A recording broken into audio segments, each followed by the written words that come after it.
Do you ever have one of those days where it feels like no matter what you do, nothing goes to plan? That's today for me.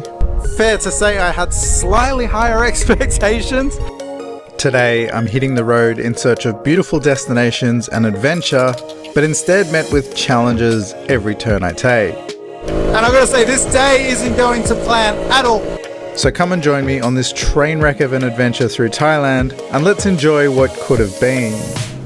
Good morning! A very good morning. Anytime the bike is on the back of the truck, it's going to be a good day. So right now I am, oh God, navigating my way out of, check this out. I am just currently navigating my way out of the city, heading through, I think I'm on the edge of Bangkok, heading into Samut, and we'll drive through there to Samut, Songkram, and I'm going to park the car there, jump on the bike, and go have some fun.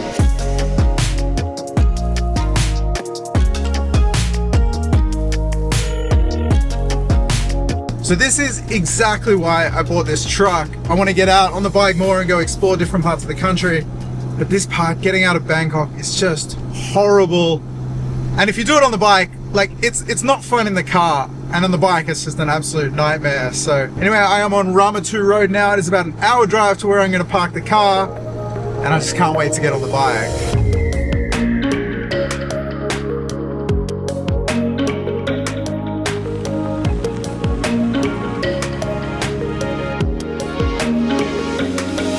We got sunshine. I wasn't expecting this. This is awesome. Now, I will add, this is smack bang in the middle of the wet season. However, we'd had a good run of weather lately, and I was feeling quite optimistic. Filled with blind confidence, you might say.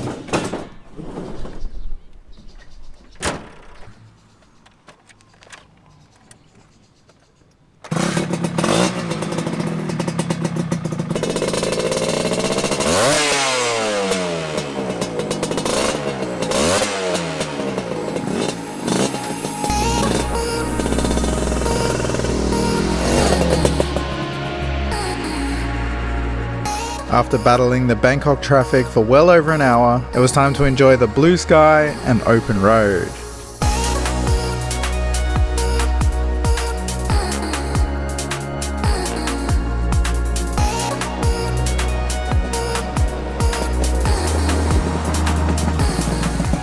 So the road that I've selected for this trip starts off at a bridge just over the water. This basically goes out to the bay, to the ocean, out this way. And we're just going to head down the coastline here. Is it coastline? Yeah, I guess it's a coastline. I found this road just by looking on Google Maps. I found a road that sort of weaved down along the coastline and it ends up at a beach. So this looked like the perfect road to go explore. And we're already starting off with a nice view. So we're off to a good start.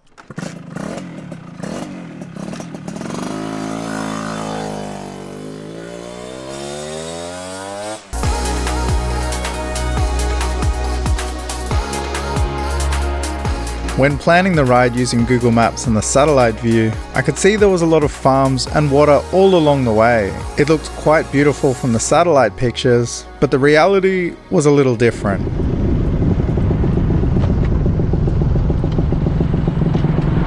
So where we started off appears to be a giant fishing village. There's definitely an aroma of dead fish in the air everywhere here, but there is seafood farms all the way along here. Everywhere I ride, I can see there's people drying things on the side of the road. I can't seem to figure out what it is, but I will stop somewhere and get a closer look.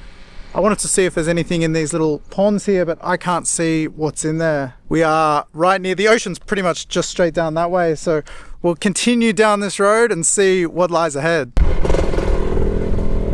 What in the world is going on up here?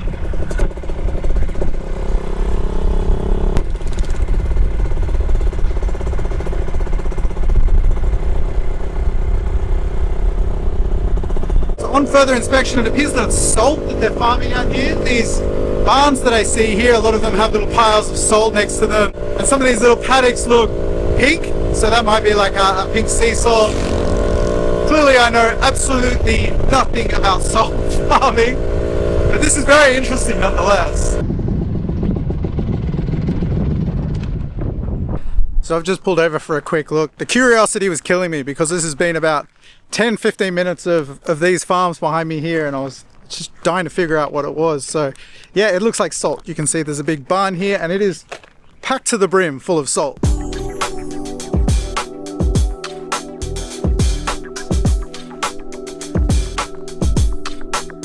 Anyway, mystery solved, which is good. That was driving me nuts. As I continued the ride, I started to think that maybe they were adding the salt to the water, so I stopped a handful of times to see what they were actually farming. Unfortunately, I couldn't see anything, and these farms went on for about half an hour of the ride, and I still have no idea what they are. So if you know, please let me know, because the curiosity is still killing me. One of the challenges I always face on road trips is that my bike isn't ideal for big trips. Being a high revving 2-stroke and with only a 3.5 litre tank, fuel stops are a regular occurrence. But I wouldn't have it any other way.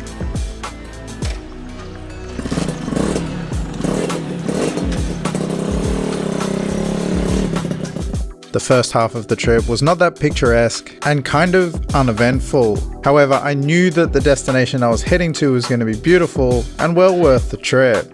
One thing that was beyond my control was the weather. Now, it is going to rain at some point. It's been raining every day lately. You can see behind me, that might be sooner than later. So when it does start to rain, I'm going to pull over and grab some lunch somewhere. Hopefully it passes by in the time that I'm eating.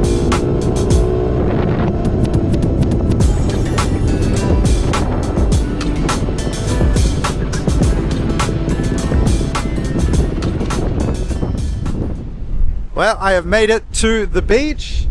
Fair to say I had slightly higher expectations. The weather is a real factor. If it blue sky and sunny here, it would look a lot nicer than it does currently.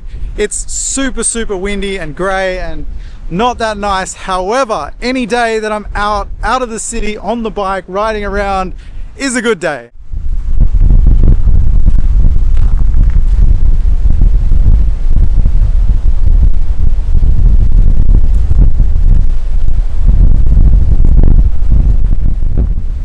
In Australia, along the east coast, you can go and see numerous shipwrecks along the beach.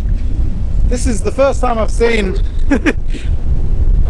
something like this. It looks like it's been here for a while.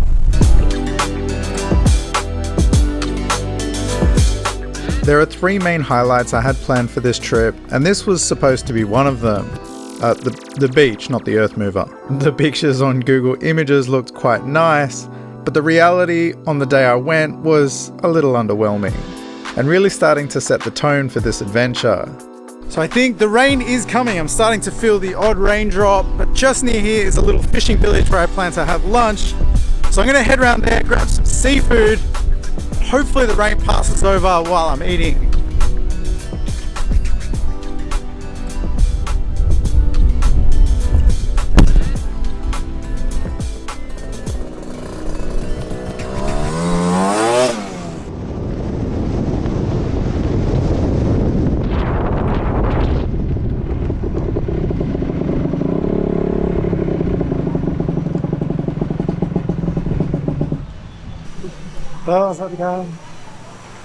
Oh my god, so I ordered a fish and a papaya salad. Check out this mountain of food that has arrived.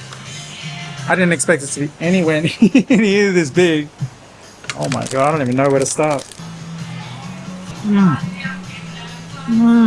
Oh my god, that's amazing. So meaty, fleshy. I like seafood, but I was never a big fish person. But when I come to places like this and you have this super fresh seafood, it's just delicious. I timed it perfectly to get down here. It had just started raining just as I was pulling in. I'm going to chill out here for a while, wait for the rain to pass over, and get back on the road.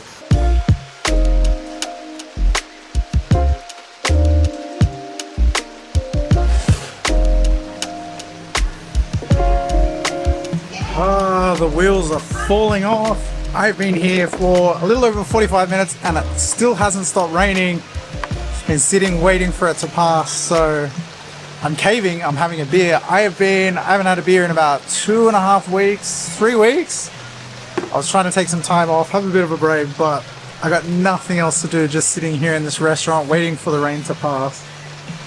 It's just been constant. So I'm gonna have a beer, sit here for another half an hour or so, and then I'm getting on the road regardless.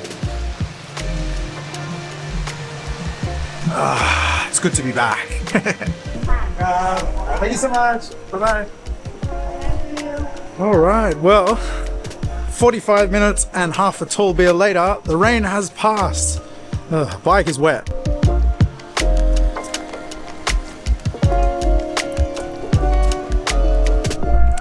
Let's get back on the road.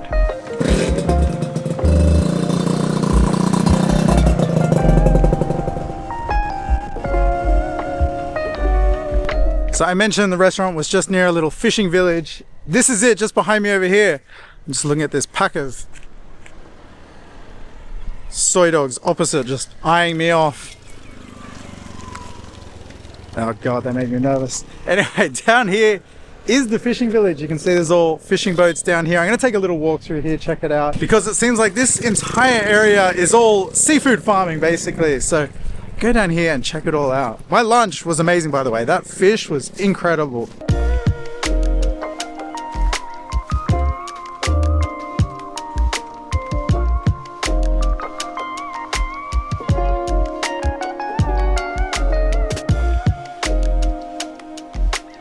There's something about these villages I find really beautiful. All the little boats sitting here. Everyone's just got their own little makeshift dock.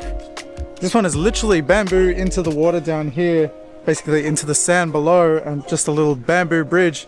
And they're all kind of like that. This one is falling in. But I'm assuming the way a lot of these fishing villages work is people just go out and they catch what they catch, and then they sell it to at the local markets or to the local shops or suppliers or whatever. So everyone's kind of got their own little setups down here.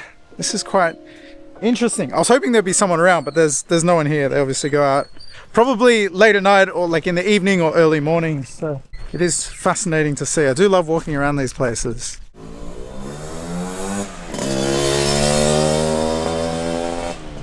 All right, so I have made my way down to the beach, and I gotta say, this is far less disappointing than the last beach we visited. Now, the reason I've come here is because I've heard you can actually surf at this beach when the swell is going in the right direction. There's a couple of break walls. There's one over here, and they're basically all the way down this beach, some man-made break walls. And I've heard the swell will kind of bounce off it if it's going the right way. And people do actually come here to surf. There's waves breaking. It's not great, but it's much nicer than the last beach with the abandoned earth mover thing on it. This was actually worth the wait and worth the visit. Now, we are a far cry from the beaches of Krabi and Phuket, but it is relatively nice down here. And from the pictures and videos that I've seen, when the weather's good and when it's sunny, it does actually look quite nice here. I was really hoping there'd be at least one person surfing, but I don't see anybody. From here, it was just a short 10-minute ride to my highlight destination, what I was most excited to show in the video. So of course, it started raining again. Now, all down this road is little beach bars and restaurants where you can basically sit on the sand. And I've got to say, this day isn't going to plan at all, because I didn't envision it raining and I thought I'd be sitting there in the afternoon having a beer. But if a bad day for me is getting out of the city and taking a ride on my motorbike down by the beach, I'll take that any day of the week.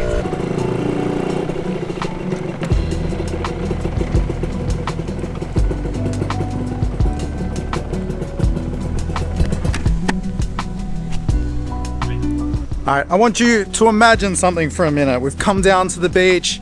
Imagine this is lovely, beautiful blue sky and it's not raining. And then I can come down to, there's all little resorts along here. Beautiful sunset, people surfing out here. I'm gonna sit down, have a beer, watch the sunset. And I don't want to say this was a complete disaster, because I actually had a whole lot of fun anyway on the ride. Unfortunate about the weather, but that's just what happens this time of year. Sometimes it rains just a little bit, sometimes it doesn't rain at all.